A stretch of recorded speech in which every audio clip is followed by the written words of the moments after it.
Hello everyone, my name is Juliet Ambali and you're welcome to my YouTube channel.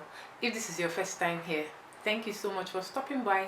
If this is not your first time, you already know that I am deeply grateful that you decided to stop by here today. God bless you real good. So today I have, as always, another very interesting and insightful video to share with you all, and it's on being an amazing in-law. Now, I'm focusing on just one side right now and not just in-laws in general. But before I even go any further, I'd like to say that the reason that I'm doing this video is because this month my mother-in-law and my brother-in-law have their birthdays, and I'm using this medium to celebrate them and to celebrate the amazingness of who they are. Yeah. And in my family generally, I have really amazing in-laws.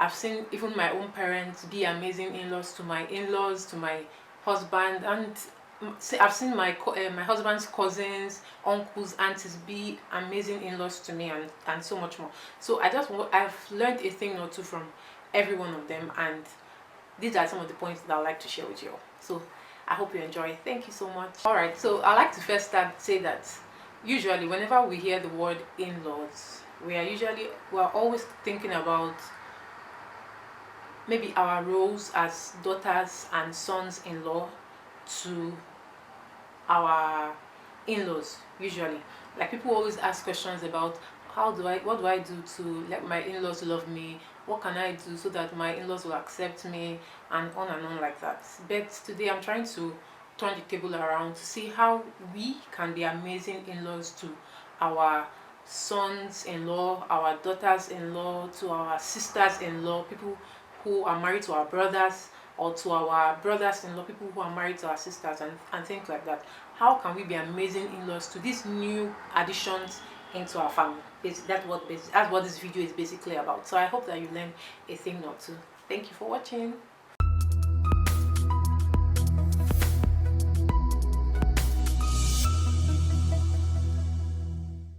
Alright, so the first point that I'd like to make is that it is important to create a receptive environment for these new additions to our families.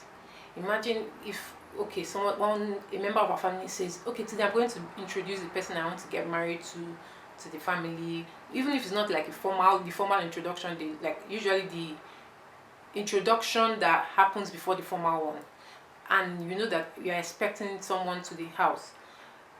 It's important that you create that environment where when the person comes, person will be so happy that they are coming into a place that will be like what they are used to. Maybe if let's imagine that they have amazing families of their own, or regardless, it does not matter, that when they are coming into your space, when they are coming into that new environment, that they are going to be warmly received. It is very important, because it's first impressions, the first time that they meet you, says a whole lot. It helps to set the tone of how the relationship may continue going forward. Do you understand? So it's important that you create that warm environment so that when they come, they'll feel at home, they'll be themselves. Don't create an environment where they should want to come and impress you. Do you understand? Like, I understand that they will want to come and in their best shoes and all that, but just let them come in, and so that they can be themselves, so that you can know them for who they are, and on like that. So it's very important that is taken note of first and foremost. Alright, so the second point that I like to make is that it is important that you do not have expectations, or don't lay expectations on them. Don't imagine that they are supposed to just know how things are done in your family. That's the first time they are seeing them. And even if that's not going to, and even after the first time, when they eventually get married to your brother, or to your son, or to your daughter, or to your sister, don't lay expectations on them. Don't say, in-laws are supposed to do this, or when you get married into a family, this is what our wives are supposed to do, or this. Don't just let them acclimatize. I think that's the word. Let me be sure, please.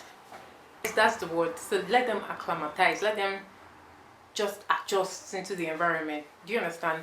For instance, maybe let's say all the guys are doing something, and then your future brother-in-law is staying in the sitting room, and you may just imagine that can't he see that the other guys are out there doing this? Why can't he go and join them? It may just be that he's shy, or he's not sure of what to do, or how to go about certain things, or is just trying to watch how things are done in the home.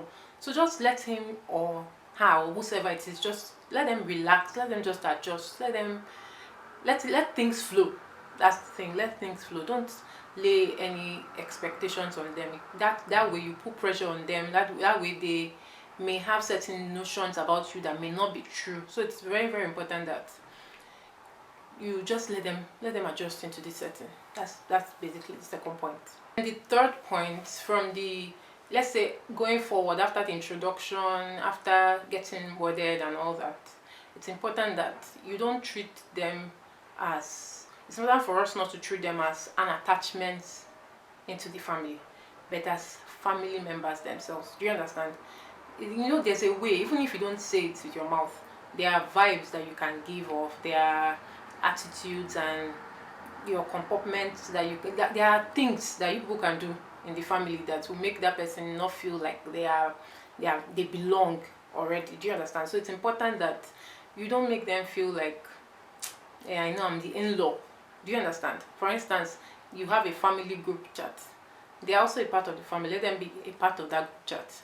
Or you people want to make, there's a celebration that's about to take place. They're also a member of the family. Involve them. Let them know what's happening so that they can contribute one way or the other. Do you understand? Don't let them feel singled out of what's happening in the family. It's very, very important to have that in mind.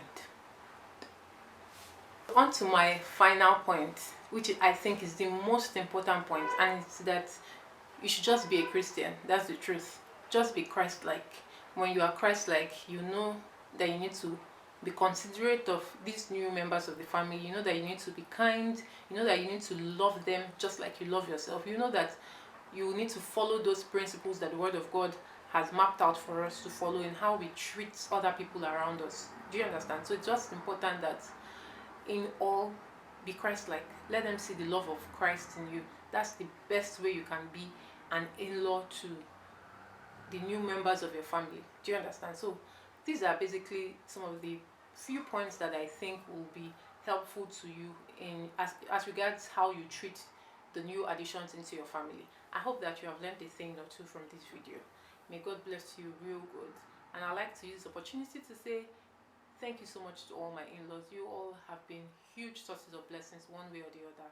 I'm deeply grateful for the gift of you all. God bless you real good. Do have a lovely weekend and week ahead. Until next time. Bye.